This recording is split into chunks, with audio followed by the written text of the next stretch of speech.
जय हिंद साथियों, मैं अपने इस वीडियो में आपका अपना स्वागत करता हूं। दोस्तों, आज हम लोग समझेंगे दूरदर्शी क्या होता है, जिसको अंग्रेजी में कहते हैं टेलीस्कोप।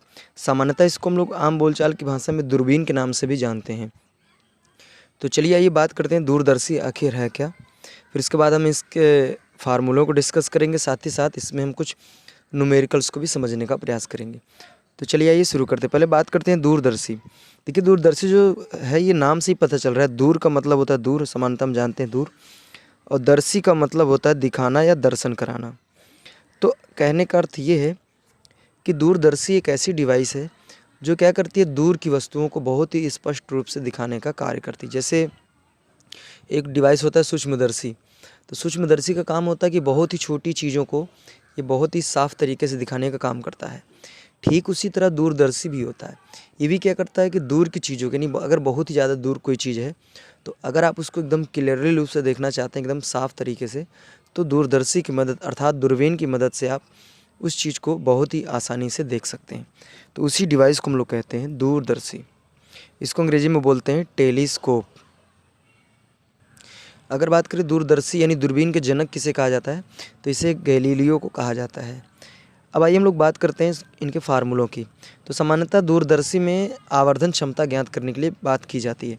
आवर्धन क्षमता क्या होती है?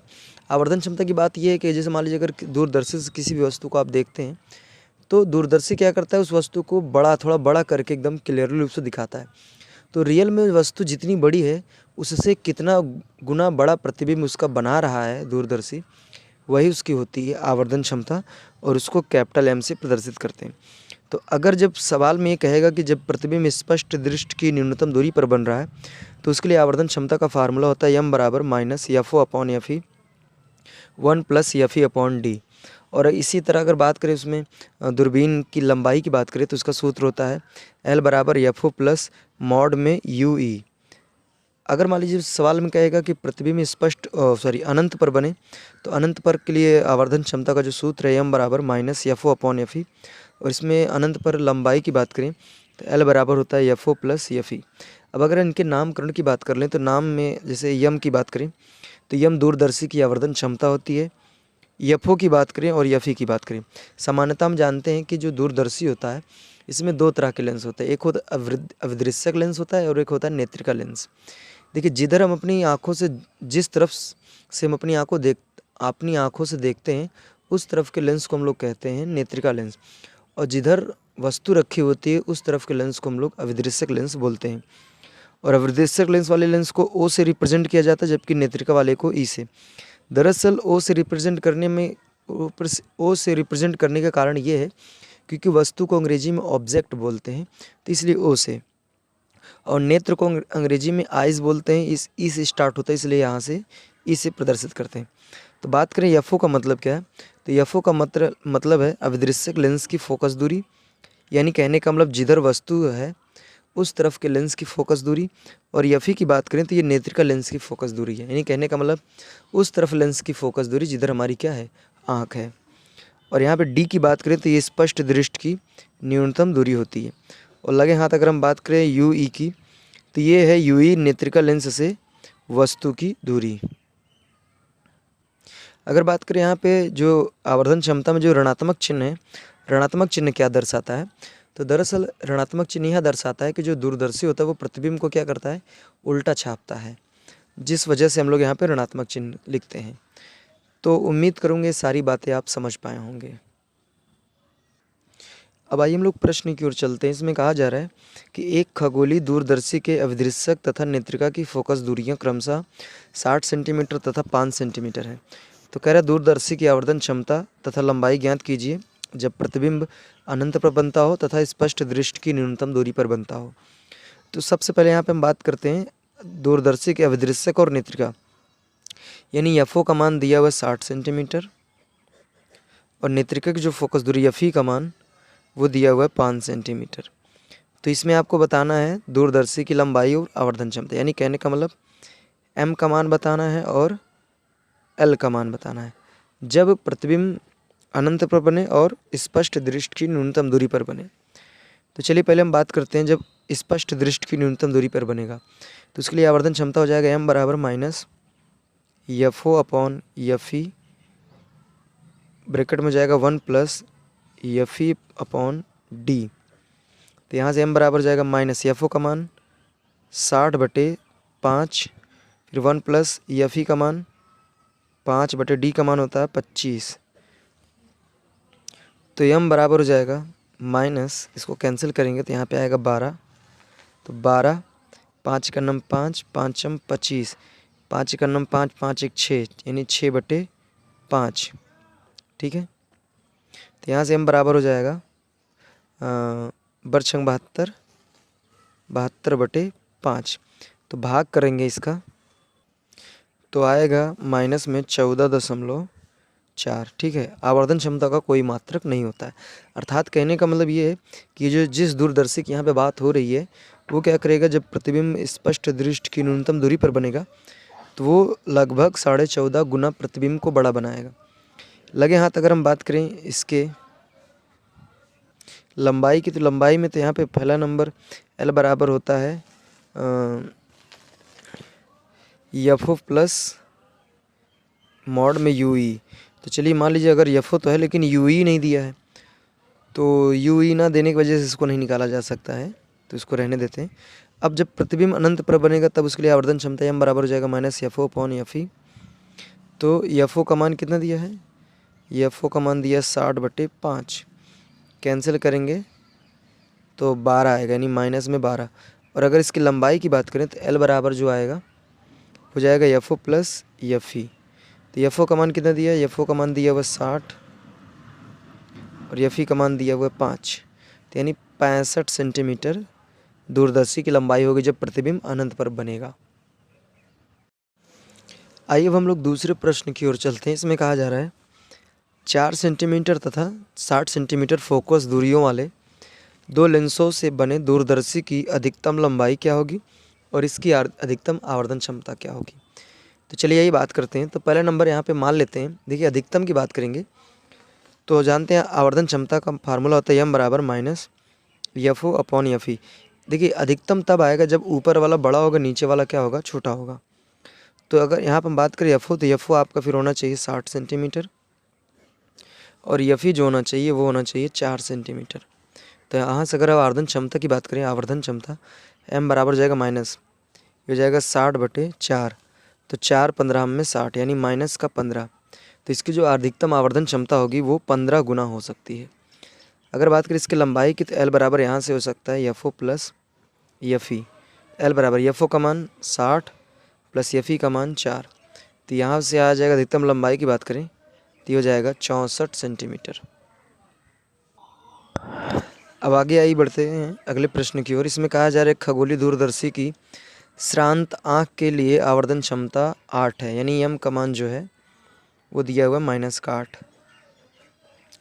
और कह रहा है तथा लेंसों के बीच की दूरी L का मान ये दिया हुआ है 18 सेंटीमीटर। तो कह रहा है लेंसों की फोकस दूरी यानी F O and F E, इन दोनों लोग को मुझे क्या करना है, बताना है। तो चलिए शुरू करते हैं। तो यहाँ पे आवर्धन क्षमता दिया तो हम जानते हैं m बराबर होता है minus F O upon F E. तो यहाँ से m का मान रखेंगे -8 बराबर F O upon F E. तो माइनस से माइनस कैंसिल हो जाएगा, तो इसका इधर मल्टीप्लाई करेंगे तो एफ ओ बराबर जाएगा 8 एफ ई। ठीक है।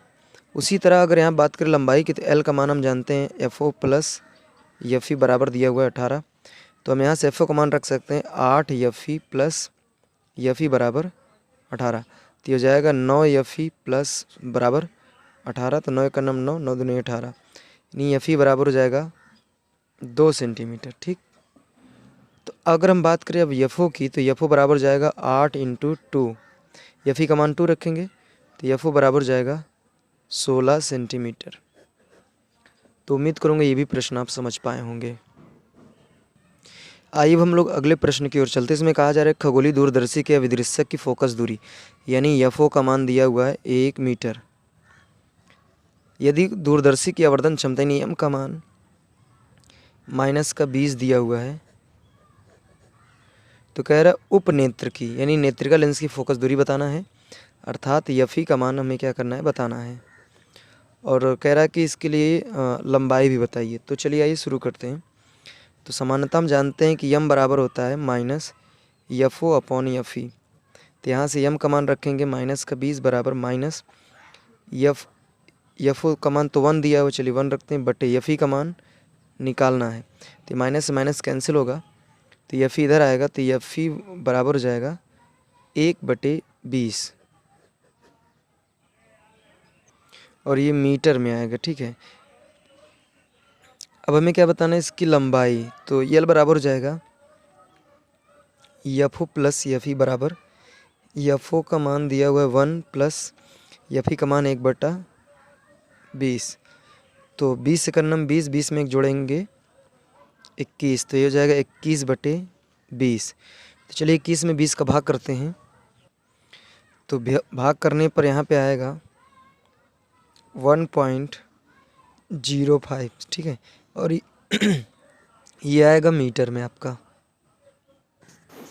तो आइए अब हम लोग इस वीडियो के लास्ट प्रश्न की ओर चलते हैं। इधर इसमें कहा जा रहा है एक दूरदर्शी या विदृश्यक की फोकस दूरी यानी एफ ओ का मान 1 मीटर, जब अंतिम प्रतिबिंब स्पष्ट दृष्टि की न्यूनतम दूरी पर बने तो दोनों लेंसों के बीच की दूरी जो है वो इतना होती है। तो नेत्रिका की फोकस दूरी तथा दूरदर्शी की आवर्धन क्षमता बताइए। तो यहाँ पे सबसे पहले हम लोग बात करेंगे, देखिए यहाँ पे न्यूनतम दूरी बोल दिया, लेकिन हम यू ई का मान तो दिया नहीं, तो फिर वही हम रख सकते हैं। एल बराबर यहाँ रख सकते हैं F O plus F E. तो एल का मान दिया, दोनों लेंसों के बीच की दूरी 1.05 बराबर एफ ओ का मान 1 प्लस एफ ई का मान निकालना है, क्योंकि नेत्रिका की फोकस दूरी बोला है, तो इसको हम उठा के इधर भेजेंगे। तो फाइनली यहाँ से हो जाएगा एफ ई बराबर 1.05 माइनस 1, तो एफ ई बराबर हो जाएगा 0.05, इतना मीटर हो जाएगा। ठीक है, अब कह रहे हैं इसकी आवर्धन क्षमता बताने के लिए, तो यम बराबर अगर हम बात करें तो ये हो जाएगा minus F O plus F E, फिर 1 प्लस एफ ई बटे डी। ठीक है, तो यहाँ से एफ ओ का मान कितना है, तो एफ ओ का मान दिया हुआ है 1 बटे एफ ई का मान 0.05, फिर 1 प्लस एफ ई का मान 1 ये दिया हुआ 0.05 बटे 25। दशमलव उठाएंगे तो यहाँ पे 2 अंक है, तो यहाँ 2 0 आएगा, तो यम बराबर हो जाएगा आपका फाइनली। चलिए यहाँ पे दशमलव जब यहाँ भी हटेगा तो इधर भी 2 0 आ जाएगा। ठीक है, और यहाँ कैंसिल करेंगे तो ये जाएगा 5 बार, यानी सीधा सीधा 500 आएगा, और इधर से भी कैंसिल करेंगे तो यहाँ पे आ जाएगा 50 क्यों आएगा, 20 आएगा। तो -20, फिर देखिए 500 का नम 500, यानी सीधा सीधा आएगा 501/500। तो यहाँ से कैंसिल करेंगे तो यम बराबर जो आ रहा है, तो यहाँ पे हम एक मिस्टेक भी कर रहे हैं। दरअसल यहाँ पे सारे लोग मीटर में दिए हैं और डी का मान हमने सेंटीमीटर में रख दिया है, तो यहाँ इसका भी मीटर में करेंगे तो ये नहीं आएगा, तो यहाँ पे ये 0.25 आएगा, तो यहाँ से दशमलव कैंसिल हो जाएगा, तो सीधा सीधा ये यहाँ पे आपका बचेगा -20, फिर इसके बाद यहाँ पे बचेगा 1 प्लस, यहाँ पे बचेगा, देखिए दशमलव से दशमलव हट जाएगा तो 5 यानी 1/5 आएगा। ठीक है, तो यम बराबर हो जाएगा -20, 5 का नम 5, यानी ये हो जाएगा सीधा सीधा 6/5, तो 5 का नम 5, 5 24, 6 24, यानी यम का मान कितना आ गया -24। यही आपका क्या हो जाएगा आंसर। तो यहाँ पे एक थोड़ा सा मिस्टेक यही हुआ था, दरअसल सारे लोग मीटर में दिए और हमने डी का मान सेंटीमीटर में रख दिया, तो अगर इसको मीटर में आप रखेंगे तो डी का मान मीटर में होता है 0.25 ये होता है। तो इसको यहाँ पे रखेंगे तो फिर दशमलव के बाद 2 अंक, दशमलव का 2 अंक कट जाएगा, तो सीधा सीधा 5/25 बचेगा, कैंसिल करेंगे तो 1/5 आएगा आपका। तो हल वगैरह करेंगे तो सीधा सीधा आपका 24 आंसर आएगा। तो उम्मीद करूँगा ये सारे प्रश्न आप समझ पाए होंगे। तो दोस्तों आप हमें इंस्टाग्राम और फेसबुक में भी फॉलो कर सकते हैं, लिंक हमने डिस्क्रिप्शन बॉक्स में दे रखा है, वहाँ विजिट करके फॉलो कर सकते हैं। अब हमें दीजिए इजाज़त, इसी तरह मिलेंगे अगली वीडियो में, तब तक के लिए जय हिंद, वंदे मातरम।